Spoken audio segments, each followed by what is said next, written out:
दुसऱ्या बाजूला मंत्रालयातली दृश्य, मंत्रालयामध्ये मुख्यमंत्री देवेंद्र फडणवीसांच्या हस्ते आज ध्वजारोहण पार पडलं। ध्वजारोहणाचा कार्यक्रम तिथे संपन्न होतोय।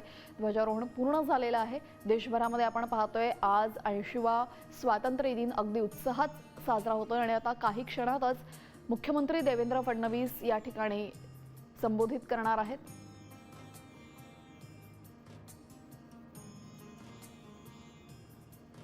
भारतीय राज्यघटनेचे शिल्पकार भारतरत्न डॉक्टर बाबासाहेब आंबेडकर यांना मानवंदना अर्पित करतो आणि आज भारताच्या स्वातंत्र्य दिनाच्या तमाम भारतवासियांना आणि महाराष्ट्रातील तमाम जनतेला खूप खूप शुभेच्छा देतो।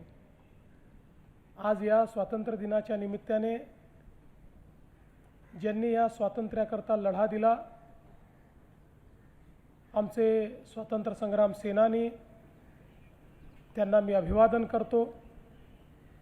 आमचे क्रांतिकारक ज्यांनी या देशाकरता बलिदान केलं, त्या सर्व क्रांतिकारकांना मानवंदना अर्पित करतो आणि त्याचसोबत आमचे सैनिक जे सीमेवर लढताना आमच्या देशाला, आमच्या देशाच्या तिरंग्याला आणि आमच्या देशाच्या राष्ट्रभूमतेला सुरक्षित ठेवतात, त्यांनाही मी आज अभिवादन करतो।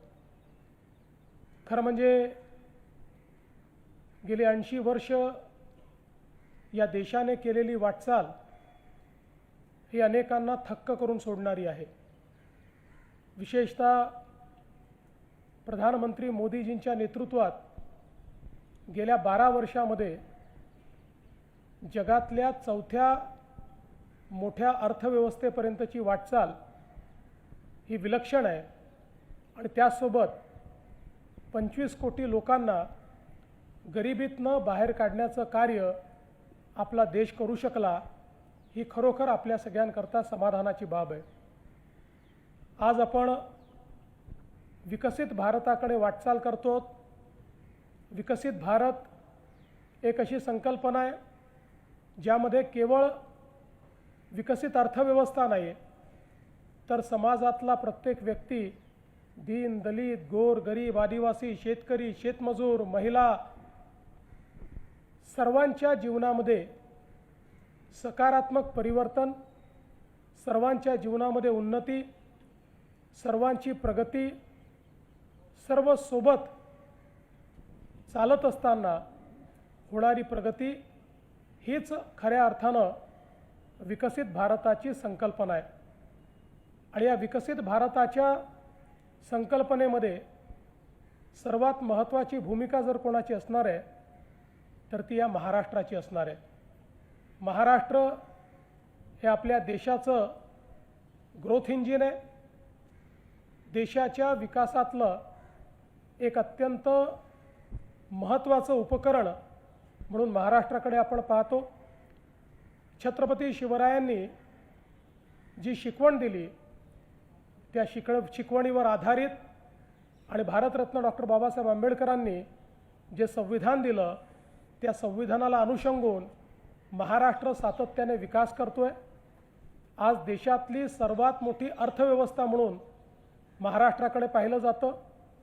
मला अतिशय आनंद आहे की याही वर्षी पहिल्या 6माहीमध्ये आपण महाराष्ट्राचा जो आर्थिक विकासाचा दर आत्ता मोजलेला आहे तो जवळपास 8.8% आहे।